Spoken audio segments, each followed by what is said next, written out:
Hello and welcome everybody to another edition of Mexico News Network's Breaking News Business on location, here at the glamorous El Dorado Spa Resort in Mexico's Riviera Maya. I'm your host, Elliot Bullman. Before we start, remember to follow us on all our social media networks, Facebook, Twitter and Google+, and you can follow us on MexicoNewsNetwork.com for relevant stories and news. Let's start with the information. Last month, the Japanese Foreign Trade Organization held its Japan Investment Seminar in Nuevo León, Mexico. The seminar was designed to strengthen cultural and business ties with Mexico and to identify future investment projects. Kena Martinez, regional coordinator of Pro-Mexico in the northeast of Mexico, acknowledged during her presentation the importance of the relationship between the two countries throughout history and emphasized the great value of JETRO and Pro-Mexico in the fields of trade and investment.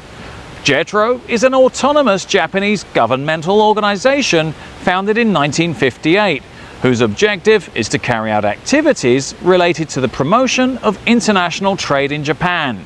It should also be noted that the same year of its foundation, it established an office in Mexico. The objective initially of JETRO was to promote the expansion of Japanese trade in international markets. However, as the balance of trade became a surplus, it motivated a shift towards the promotion of imports. In Nuevo León, 76 Japanese companies operate and generate around 20,000 direct jobs, among which are Denso, Takata, Panasonic and Toto. In 2014, trade between the two nations amounted to $20 billion.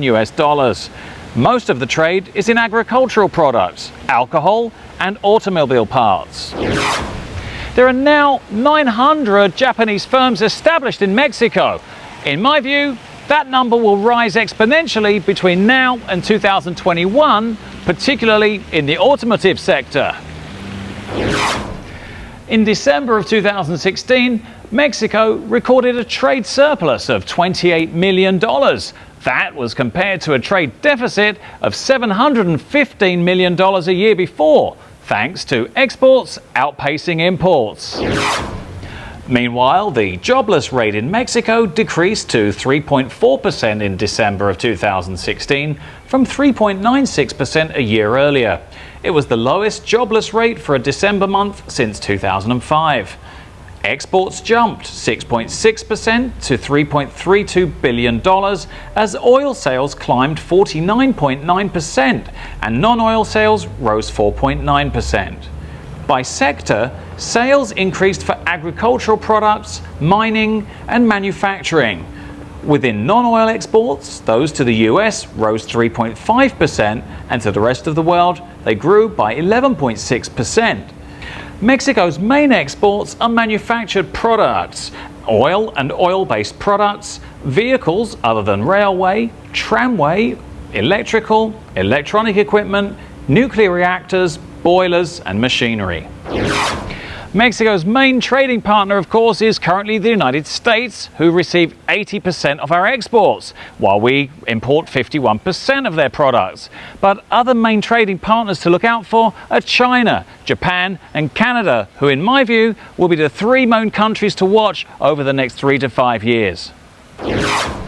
Kidzania, the children's concept where kids from 2 to 16 get to play as adults, has opened its 22nd center in Busan, which is South Korea's second largest city and one of the country's largest tourism destinations. That follows a 6-year successful experience in Seoul. The play concept, also known as City of Children, continues to grow globally through a franchise scheme in which a single franchisee is selected by country or territory. In South Korea, the franchisor is MBC Playbe, a subsidiary of Moonhwa Broadcasting Corporation, which is one of the country's top media consortia. Kidzania has more than 60 business partners, AAA multinational companies and national leaders, including Coca-Cola, Sony, HSBC, Swatch, Procter & Gamble, McDonald's and Hewlett-Packard. In Busan, the Edu Entertainment Company receives the support from 25 private enterprises as well as public institutions. Kidzania Busan has received a total investment of over $23 million and covers more than 9,900 meters squared in the Shinsage Centum City Shopping Center to give its visitors the opportunity to experience more than 60 professional experience rooms where children can try their hand at being car racers, sports broadcasters, baseball players, Korean medicine specialists, movie stars or boaters. Joining me now here at the El Dorado Spa Resort is children's activity specialist Elsa Torres. Elsa, what do you think of this exciting new concept? For me, it's very interesting because it's a totally new way to show the world how we made this in Mexico, and especially for the kids that it's totally exciting. Yeah, really exciting. Yes. Great for Mexico. In my view, Pro Mexico has done an outstanding job providing support to Kidzania to help them with their internationalization and foray into the South Korean market since 2009. This was all for today. Thank you for staying with us here at the El Dorado Spa Resort. I'm your host, Elliot Bullman. Before we go, don't forget to check out all our social media networks, Facebook, Twitter, and Google+, and you can stay tuned in on MexicoNewsNetwork.com for more relevant stories about Mexico and the world. Until next time.